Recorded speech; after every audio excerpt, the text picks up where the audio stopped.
তোর দুলাভাইয়ের কথা আর কি বলবো, 2 মিনিট পর পর শুধু মিস কল মারে। ফোনে কানেক্ট হইতে হইতেই রিচার্জ শেষ হয়ে যায়। নৌকার বইটা দিয়ে নদীতে নৌকা চালানো যায়, সাগরে না। আপনি নৌকার মাঝে থেকে কি করবেন? আপনার দরকার জাহাজের ড্রাইভার। সো আপনি একটা জাহাজের ড্রাইভার হায়ার করেন, আশা করি কানেক্ট হবে। কমলা কত টাকা নিবা? আমি তো কমলার বিজনেস করি না, তারপরেও যদি করি কখনো, আমি কিন্তু হঠাৎ করে দাম বাড়ায় দেখবো না, রোজা দেখলেই, ঠিক আছে? আমি ওই আগে যে এরকম দাম নিব, পরেও সেই রকম দামই নিব। মানুষটা খারাপ হলেও মনটা ভালো আছে, অতি লাভের জন্য কমলার দাম বাড়াবে না। সো আপনারা এই আপুর থেকে কমলা কিনতে পারেন, আশা করি ঠকবেন না। Hello my brother and sister, welcome to new roster. কি অবস্থা সবার, কেমন আছো তোমরা?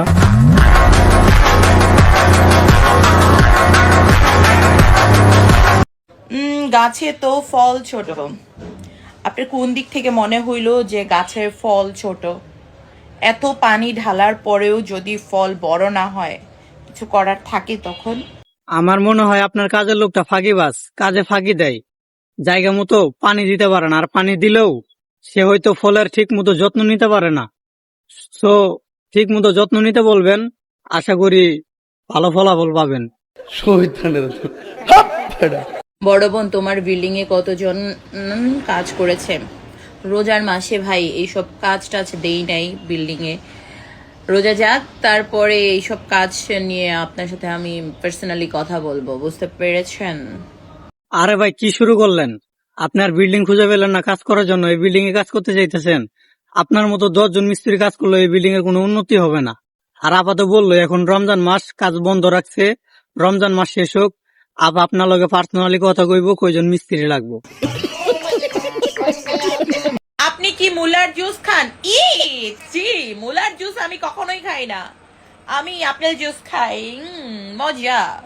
আরে ভাই, আবা মুলার জুস খায় না, আবো কালো আইসক্রিম চেটে পুটে সাদা জুস বের করে তারপরে খায়।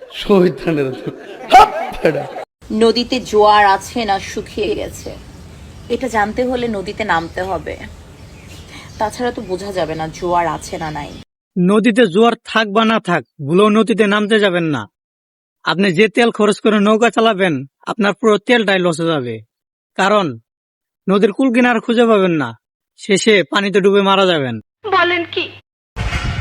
একটা পুরুষ নিজের প্লেট তখনই চেটে পুটে খায় যখন সে জানে ওই প্লেটে শুধুমাত্র সে নিজে খেয়েছে, আর এই কথাটা প্লেটের জন্য ছিল না। হ্যাঁ বা বুঝতে পারছি, কথাটা প্লেটের জন্য ছিল না। তা বা আপনার প্লেটে কয়জন দাওয়াত দেখা হয়েছেন? আমি বলুম না, আমার শরম করে। আরে বলেন, সমস্যা নাই, আমরাই তো, কারো বলবো না।